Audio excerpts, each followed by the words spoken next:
Cascada Bigăr din Căraș-Severin a fost inclusă pe site-ul World Geography pe lista celor mai frumoase destinații din lume.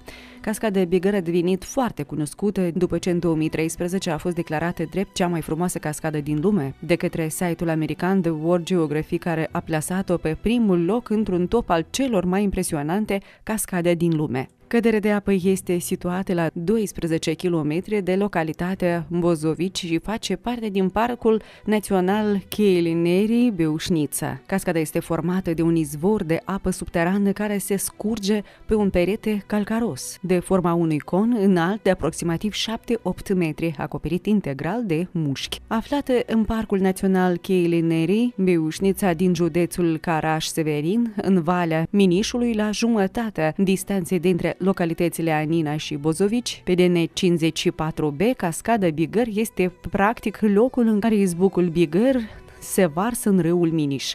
În Banat, localnicii numesc izbuc un izvor din care apa iese la lumină de sub stâncă.